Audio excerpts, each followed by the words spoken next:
Hello friend, हमारी आज की कहानी है विश्वासघात। हरि बाबू चिंतामग्न से चिकित्साना थाने की ओर बढ़े जा रहे थे। 70 वर्षीय हरि बाबू देखने में इतने बूढ़े नहीं लगते थे, लेकिन पिछले 5 महीने में वो एकदम से बूढ़ा हो गए थे। जवान बेटे के अचानक गायब हो जाने का गम कम होता है क्या? रोज एक जवान बहू और पोता पोती सामने आते हैं तो छाती भूकंप से डर के पहाड़ की तरह चटक जाती है। न जाने कौन सी शक्ति ने उन्हें रोक रखा था, वरना घर के हालात देखकर कोई भी इंसान पागल हो सकता था। और हर बार की तरह इस बार भी थानेदार ने वही रटा रटाया जवाब दे दिया। बाबूजी, आप क्यों नाहक परेशान होते हैं और हमको भी करते हैं। कोई भी सुराग नहीं लगा है अभी तक आपके लड़के पवन का। जैसे ही कोई खबर मिलेगी सबसे पहले आपको ही बताएंगे। मगर एक पेंच है, आप कहते हैं कि उसकी किसी से कोई दुश्मनी नहीं थी और उसका कोई प्रेम प्रसंग भी नहीं चल रहा था। लूटपाट के भी कोई निशान नहीं मिले हैं घर में। आप कहते हैं कि कोई चिंता फिक्र की बात थी। नहीं, जवान सुंदर सी पत्नी है ही उसकी और एक बेटा तथा एक बेटी भी है। काम धंधा भी ठीक ठाक ही था। फिर घर से भागने का कोई कारण समझ में नहीं आ रहा है। कहीं ऐसा तो नहीं है कि उसकी घरवाली का कोई चक्कर किसी से चल रहा हो और तुम्हारे लड़के को उसका पता चल गया हो, उसकी पत्नी और उसके आशिक ने उसे ठिकाने लगा दिया हो। इंचार्ज राघवा सिंह ने संदेह प्रकट करते हुए गहरी निगाह हरि बाबू पर डालते हुए कहा। इंचार्ज की बातों से हरि बाबू को बहुत ठेस लगी। पुलिस वाला है तो क्या कुछ भी बक देगा। अगर उनके वश में होता तो वो इस बेहदुगी पर वहीं पर इंचार्ज को एक थप्पड़ रसीद कर देते। आखिर ऐसे शब्दों का प्रयोग करने की उसने हिम्मत कैसे कर ली।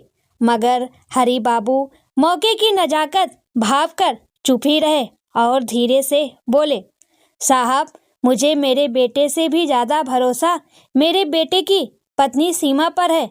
आज के इस घोर कलयुग में वह सती सावित्री की तरह पवित्रता, अन्नपूर्णा और सुशील गृहिणी है। एक बार मैं अपनी सगी बेटियों पर चाहे विश्वास करूं या नहीं, मगर मैं अपने बहू सीमा पर अटल विश्वास करता हूं। वह कभी कोई गलत काम कर ही नहीं सकती है। धरती चाहे इधर की उधर हो जाए, मगर सीमा का चरित्र हिमालय से भी ज्यादा मजबूत है। ये वाक कहते कहते हरि बाबू की आंखों से 2 आंसू गालों पर लुढ़क पड़े, जो दाढ़ी के बियाबान जंगल में बरसाती नाले की तरह बह निकले। अच्छा ठीक है हरि बाबू, अगर इतना ही विश्वास है आपको तो अब आगे से इस बारे में मैं कुछ भी पूछकर आपका दिल नहीं दुखाऊंगा। हम पूरी कोशिश कर रहे हैं आपके बेटे पवन को ढूंढने की और आगे भी ढूंढते रहने की कोशिश निर्बाध रूप से चलती रहेगी। अगर आपको कोई भी सूचना मिले तो हमें जरूर बताना। और इंचार्ज साहब अपने काम में व्यस्त हो गए। बेचारे हरि बाबू कितनी उम्मीदें लेकर आए थे थाने में कि आज कुछ तो सुखद समाचार मिलेंगे, मगर सब उम्मीदें एक ही झटके में निस्तानाबूद हो गई। पवन की माँ पूछेगी तो मैं क्या कहूँगा। बेटा चाहे कितना भी बड़ा क्यों ना हो जाए, एक माँ के लिए तो वह बच्चा ही रहेगा। जवान बहू मेरी तरफ प्रश्नवाचक निगाहों से देखेगी तो मैं एक बेचारा बूढ़ा आदमी उनका तेज कैसे संभालूंगा। उन आंखों में झांकने की हिम्मत खत्म हो गई है मेरी। दोनों पोते पोती अपने पापा के बारे में पूछेंगे तो उन्हें क्या कहूँगा। बस यही चिंता खाए जा रही थी हरि बाबू को। वो अपने पैरों को घसीटते हुए से ले जा रहे थे, लेकिन पैर चलने का नाम नहीं ले रहे थे। ऐसा लग रहा था कि दोनों पैर 10 दिन मन के भारी से हो गए थे। घर पहुंचने पर हरि बाबू के साथ वही हुआ जिसका डर था। सबकी तीखी निगाहें हरि बाबू पर पड़ी, जैसे उन्होंने पवन को कहीं छिपा रखा हो। हरि बाबू बनावटी चेहरे से फीकी हंसी हंसते हुए बोले, इंचार्ज साहब ने कहा है कि बहुत जल्दी आने वाला है अपना पवन। चिंता मत करो और अपना अपना काम करो। घर वाले भी जानते थे कि इसका मतलब क्या है। हरि बाबू उन्हें झूठी तसल्ली दे रहे, मगर वो भी नहीं चाहते थे कि हरि बाबू पर गमों का और कोई भार पड़े। बूढ़ा शरीर है, क्या पता सदमे से कहीं टे ना बोल जाए। सब लोग अपने अपने काम में मशगूल हो गए। रात को खाना खाकर सब लोग सो गए। हरि बाबू की आंखों में नींद का नामो निशान भी नहीं था। पवन के साथ बीते हुए दिन एक फिल्म की तरह उसकी आंखों के आगे से चलने लगे। कैसे उसे पढ़ाया लिखाया, कैसे उसकी शादी सीमा के संग हुई। सीमा शादी को 10 साल हो गए थे। कैसे पोता कार्तिक पैदा हुआ और बाद में पोती कृतिका भी पैदा हो गई। पवन अपनी बीवी बच्चों को अपने काम धंधे के कारण दिल्ली ले गया था। कितने खुश थे सब लोग। 2020 में अचानक कोरोना महामारी आ गई और पवन का सारा काम धंधा ठप हो गया। तब उसने ही पवन को बच्चे के संग अपने गांव बुलवा लिया था। पवन ने गांव में ही काम धंधा शुरू कर दिया।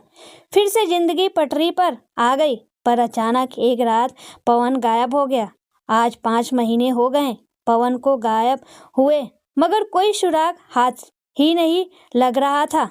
चिंता और हताशा के कारण हरि बाबू उद्विग्न हो रहे थे। बार बार करवटें बदल रहे थे, मगर नींद ऐसी रूठी थी कि मान ही नहीं रही थी। रात का 1 बज रहा था। हरि बाबू पेशाब करने उठे और आंगन में आ गए। पूरे कमरे में अंधेरा था। अचानक उनकी निगाह ठिठकी। सीमा के कमरे से उजाले की हल्की सी दरार दरवाजे के नीचे से बाहर आने को छटपटा रही थी। इतनी रात को सीमा क्या कर रही है? हरि बाबू के मन में आया।